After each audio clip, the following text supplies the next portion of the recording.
الله وبركاته. الحمد لله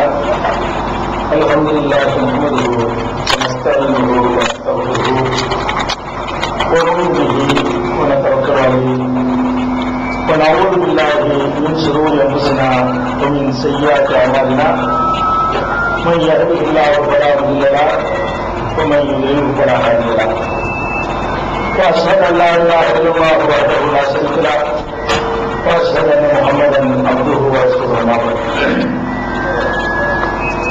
கண்ணியத்திற்குரிய எல்லாம் வல்ல அல்லாஹ் ஜல்லல்லாஹு தஆலாவின் முன்னோடியாக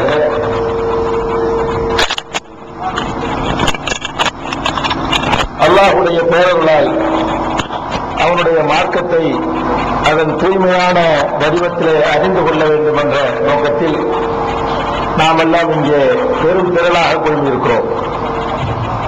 ஆரம்பத்திலே அல் குர்ஆனும் ஆதாரப்பூர்வமான நபிமொழிகளும் என்ற தலைப்பு எனக்கு தரப்பட்டிருந்தது. இங்கே வந்த பிறகு இது முஹர்ரம் மாதமாக இருக்கிற காரணத்தினாலும் இந்த நாகூர் பகுதியிலே முஹர்ரம் மாதத்தை குறித்து தவறான சில நம்பிக்கைகள் நிலவுகின்ற காரணத்தினாலும் இந்த கர்பலா என்ற வரலாறும் அதனுடைய பின்னணியை பற்றி இந்த சமுதாயத்திற்கு சொல்லுங்கள் என்று கேட்டுக்கொண்டிருக்கிறார்கள். எனவே அந்த தலைப்பின் கீழ் ஒரு சில செய்திகளை கூற நான் விரும்புகிறேன்.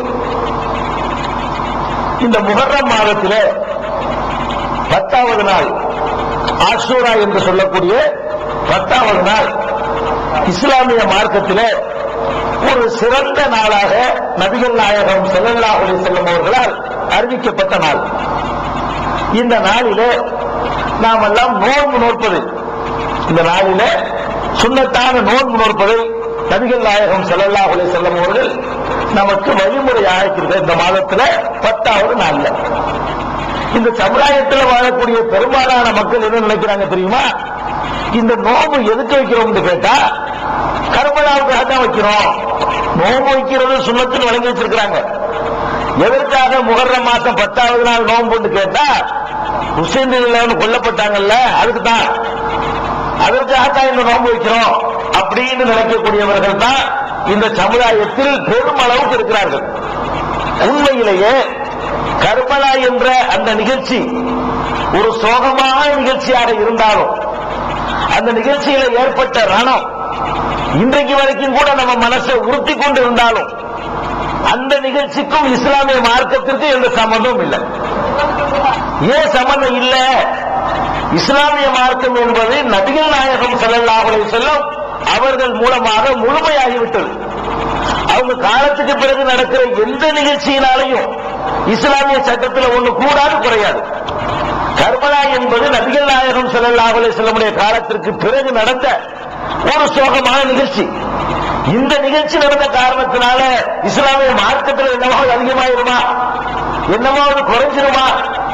ஆனால் இவர்கள் என்ன நினைத்துக் கொண்டிருக்கிறார்கள்?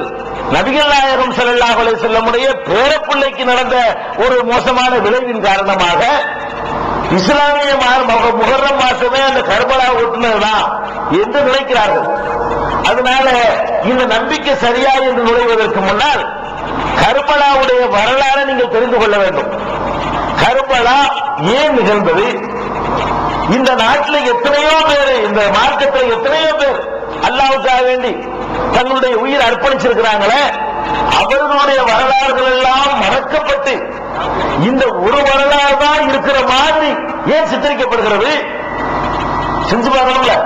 ஹுசைன் ரலியல்லாஹு கொல்லப்பட்டது பெரிய ஒரு உலகத்தில் நடக்காத ஒரு அதிசயமா? அதுக்கு முந்தி ஹம்சா, அதுக்கு முந்தி யாசிரு, அதுக்கு முன்னாடி எத்தனையோ சஹாபாக்கள் எல்லாம் வீர மரணம் அடைஞ்சிருக்கிறாங்க. அந்த வீர மரணம் அடைந்த சமுதாயத்தில் வந்தவர்களுக்கு ஒரு தியாகம்னு சொன்னா இந்த ஒண்ணுதான் ஞாபகத்துக்கு வருது. தியாகம்னா என்ன? ஹுசைன் மரணம், அது ஒண்ணுதான் அப்படி நினைக்கிறாங்க. அப்ப இந்த மாதிரியான ஒரு நம்பிக்கை எதனால் உருவானது அப்படின்னு சொன்னா வரலாறை கர்பலாவில் இருந்து நீங்கள் படிக்கக்கூடாது. கர்பலாவை தெரிந்து கொள்வதாக இருந்தால் இன்னும் கொஞ்சம் முன்னாடியே போகணும். அப்பதான் இந்த கர்பலா ஏன் உண்டானது, எதற்காக உண்டானது, கர்பலாவிலிருந்து நம்ம பெற வேண்டிய படிப்பினை என்ன, எல்லாரும் சொல்லுவாங்க கர்பலாண்ட உடனே சொல்லுவாங்க. அதுக்கு இங்க கூட ஒரு கலைஞர் ஒரு சகோதரர் இருப்பாரு, அவங்க ஒரு தடவை தான் கொண்டாங்க ஹுசைனை, இவங்க வருஷா வருஷம் கொண்டாங்க. அவன் கொண்டது ஒரு தடவை ஹுசைனை கொண்டான்னு சொன்னா இங்க மேடையை போட்டு வருஷ வருஷம் அவரை கொள்வாங்க. அதை வர்ணிச்சு அப்படி பேச அந்த ரத்தம் வடிகிற காட்சியையும் இல்ல, அது கொலை செஞ்சா ரத்தம் வடிதான் செய்யும், அதை அப்படி வர்ணிச்சு அது தண்ணி குடிக்க போன காட்சி அந்த குழப்பையும் சொல்லி சொல்லி அப்படி அழுக வச்சு ஒப்பாரி வைக்க வச்சு தேவனுடைய காட்சியை பார்க்கிறோம். இன்னும் சொல்ல போனாங்க, ஒரு மரணம் எந்த மரணமாக இருக்கட்டும், ஒரு மரணத்திற்காக சோகப்படுவதற்கு இஸ்லாம் நம்மளுக்கு அனுமதிச்சிருக்கு. மரணிச்சவனை ஹீலிங் சிரிக்க கூடாது. உங்க அத்தா மூத்தா போயிட்டாங்க, மார்க்கத்துக்கு அனுமதி இல்லை. சோகத்தை காட்டலாம். எவ்வளவு நாளைக்கு காட்டலாம்? கணக்கு இருக்கிறதுக்கு. ஒரு இஸ்லாமியன் எவ்வளவு பெரிய சோகம் அவனுக்கு ஏற்பட்டாலும் சரி, அதை காட்டுவதற்கு இஸ்லாத்துல ஒரு லிமிட் இருக்குது. லிமிட் என்ன? 3 நாள். இஸ்லாத்துல சோகமா இருப்பதற்கு அனுமதிக்கப்பட்ட நாள் எவ்வளவு? 3 தான். எவ்வளவு பெரிய இழப்பா இருந்தாலும் சரி, கொண்டாடி செத்தாலும் சரி, அம்மா செத்தாலும் சரி, பெத்த புள்ள செத்தாலும் சரி, என்ன ஒரு துன்பங்களை நம்ம சந்திச்சாலும் தான் அதிகபட்சமான ஒரு மூமின் சோகத்தை வெளிப்படுத்துவதற்கு அனுமதிக்கப்பட்டது 3. குறைச்சிக்கவும் செய்யலாம். 2 நாள்ல சோகத்தை நிப்பாட்டி நார்மலுக்கு வந்துடலாம். 3 நாளைக்கு மேல ஒருத்தன் நார்மலுக்கு வரலன்னா அவன் மூமின் கிடையாது. 3 நாளைக்கு மேல கடையை திறந்துடணும். கொண்டாடி மூட்டா போயிட்டாரா, ஒரு நாளைக்கு வீட்டுல படுத்துக்க, சிற்பரா இல்ல, சோகமாயிரு. 2ஆவது நாளைக்கு படுத்துக்க, தப்பு இல்லை சிற்பம். ஆனா 3ஆவது நாளைக்கு படுத்துக்கடா. 4வது நாளைக்கு நீ போய் கடையை திறக்கலன்னு சொன்னா நீ அல்லாவுக்கு எதிராக ஃபைட் பண்ற, அல்லாவுடைய திரும்ப பொருத்திக்கிறல. அல்லாஹ் எவ்வளவு நாளைக்கு உன்னை அனுமதிச்சிருக்கிறானோ அந்த அளவுக்கு சோகம் வரத்தான் நீ வந்துட்டு போகுது. 3 நாளைக்கு மேல சோகம் அனுபவிக்க கூடாதுன்னு சொன்ன பிறகு 1400 வருஷத்துக்கு முன்னே நடந்த வரைக்கும் சோகமா இருக்கான யாரும் இன்னும் கருப்பு சட்டை போட்டுக்குது.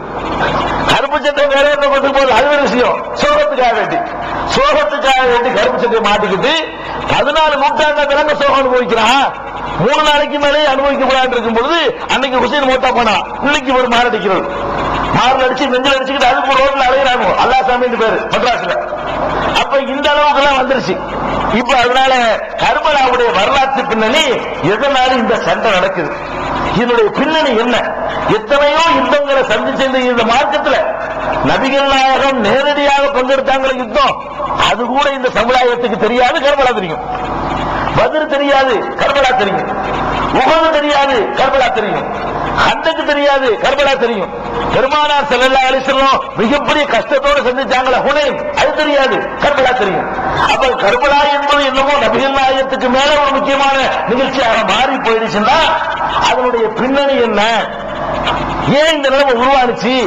இது மட்டும் ஏன் ஒரு பெரிய தாக்கத்தை இந்த சமுதாயத்தில் ஏற்படுத்திருச்சு என்று கேட்டால் வரலாறு கொஞ்சம் படுத்தி பாருங்க. நபிகள் நாயகத்திலிருந்து வரணும், அது சுருக்கம் உரையாந்துருவோம். நபிகள் நாயகம் ஸல்லல்லாஹு அலைஹி வஸல்லம் அவர்கள் அல்லாஹ்வுடைய மார்க்கத்தை சொல்லி, இறை தூதர்னு சொல்லி, ஊர்ல கஷ்டப்பட்டு விரட்டப்பட்டு மதீனாவுக்கு போயிடுறாங்க. மதீனாவுக்கு போன உடனே அவங்க ஆட்சி தலைவராகவும் ஆகிறாங்க. இது எல்லாருக்கும் தெரியும். மதீனாவுக்கு போன உடனே அவங்க தான் இந்த இஸ்லாத்தினுடைய ஆன்மீக தலைவர். ஆன்மீக தலைமை பதவி மட்டும் அவங்கள்ட்ட இல்ல, ஆட்சி பொறுப்பு அவங்கள்ட்ட தான். மதீனாவுக்கு போன உடனே ஆட்சி யார் கையில? அவங்க கையில தான். அவங்க வச்சதுதான் சட்டம். அப்படிங்கிற ஒரு நிலைமை இருக்குது. நபிகள் நாயகம் ஸல்லல்லாஹு அலைஹி வஸல்லம் மரணித்த பிறகு அந்த ஆன்மீக தலைமை இருக்குத, அது இன்னைக்கு வரைக்கும் காலி தான். இறை தூதர் என்ற ஆன்மீக தலைமை இருக்குத, அது யாரை கொண்டு நிரப்ப இயலாது.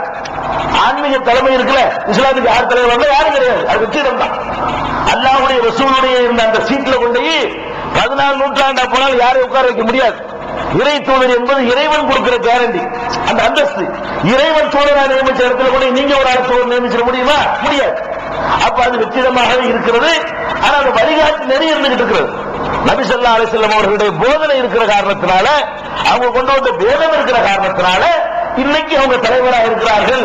இன்னைக்கு அவங்க தான் எங்களுக்கு வழிகாட்டி என்று சொல்லலாமே தவிர அந்த இடத்துக்கு இவர் வந்துட்டான்னு சொல்ல இயலாது, யாரை குறித்தும் சொல்ல இயலாது. அதே நேரத்தில் அவர்களுடைய இன்னொரு தலைமை இருந்துச்சு.